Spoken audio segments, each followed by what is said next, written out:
Good morning, everyone. My name is Alex, and this is Good Morning Games.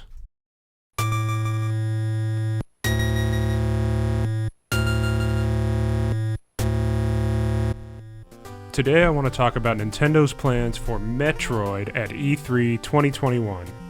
If you like what you're watching, please help us out by clicking that like button, hitting the subscribe button. That stuff really helps out our channel. So, E3 2021 is quickly approaching, and all signs are pointing towards Nintendo announcing something related to Metroid. Metroid is one of Nintendo's premier franchises. It used to be. Super Metroid is usually in the conversation when talking about the greatest video games of all time. It's a masterpiece. Honestly, I would put Metroid Prime in that conversation too. It's just that good.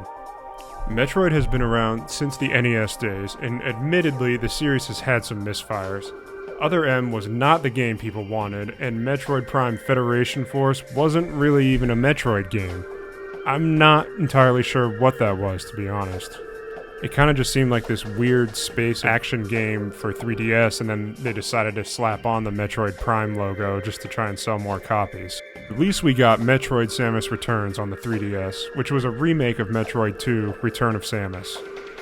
See what they did there with the title? Huh? Samus Returns, Return of Samus? Alright. I think it was a really solid game. Is it the best in the series? Not even close. But it was a solid outing after getting Other M and Federation Force, which were two pretty big disappointments. The only real issue I had with Samus Returns is that it was released in September 2017, 6 months after the Switch came out. So here was my bright, brand new, shiny, nice Nintendo Switch console, and the first good Metroid game to come out in a decade is for Nintendo's old handheld console. Why would they do that? Just port it to the Switch. Come on! So, Metroid Samus Returns was developed by a studio called Mercury Steam. In 2015, it was reported by Nintendo Life that Mercury Steam had worked on a Metroid project for the Wii U and 3DS that was later cancelled. It turned out that this project was a remake of Metroid Fusion. Even though the game was rejected, series creator Yoshio Sakamoto liked what he saw and hired the studio to work on Metroid Samus Returns instead. And like I said, Samus Returns was released in 2017. Mercury Steam had one other release in 2017, a game called Space Lords, but hasn't released anything else since then. Prior to that, they had been releasing games pretty consistently about every 3 years since 2004. It is widely believed that the studio went straight to work on a brand new 2D Metroid game for the Nintendo Switch. Is this the Metroid Fusion remake? I kinda doubt it. Maybe a remake of another game in the series, but personally, and I have absolutely nothing to base this on, but my gut tells me this is an original game. Again, nothing to base that on, but it just feels like it's time for a new Metroid adventure. It seems like everyone is pretty much in agreement that there are at least 3 Metroid projects happening at Nintendo. Metroid Prime 4, Metroid Prime Trilogy HD for Switch, and this Mercury Steam 2D Metroid game. There could be additional projects happening, but these are the 3 that we have been hearing about. Everyone remembers that Prime 4 was announced all the way back in 2017, and then had development restarted in 2019. That sucked, but at least the game is back on track with development proceeding smoothly, I hope. We have not seen one frame of that game, but that doesn't mean people aren't excited. Metroid Prime is such an amazing series.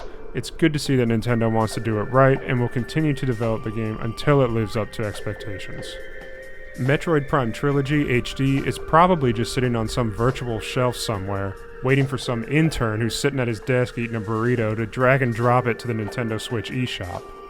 Honestly, I think it's completely a marketing decision that we haven't seen this game yet. Though not officially announced, it's a good bet that we will see this game about a year before the release of Prime 4, maybe 6 months, maybe 18 months, somewhere in that range. It'll be good to let gamers jump back into the Metroid Prime universe by releasing the first 3 games to build hype and anticipation for Metroid Prime 4.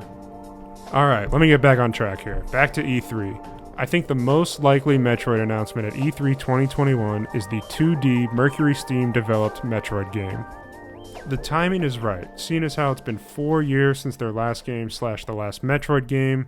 It's also the 35th anniversary of Metroid, so just slap a Metroid 35 sticker on the box art and blam, you got yourself an anniversary release.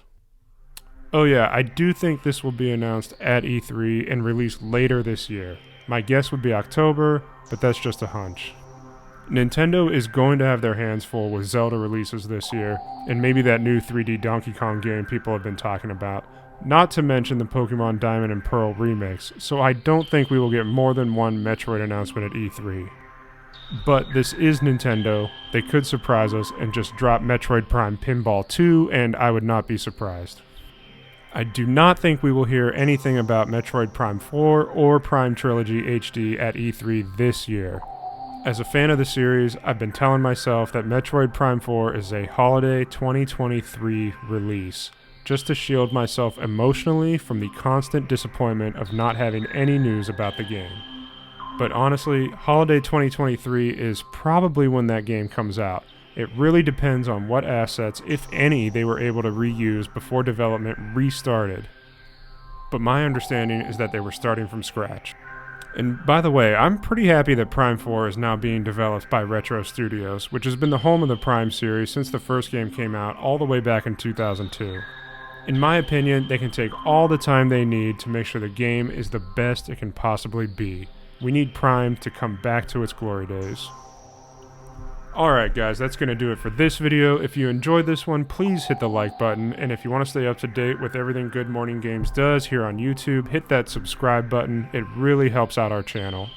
You can also check out the links below to follow us on Twitter, where we're usually doing a giveaway or two, or you can send us an email with any questions you have and we'll answer them on our next podcast. Thanks again for watching, and we'll see ya!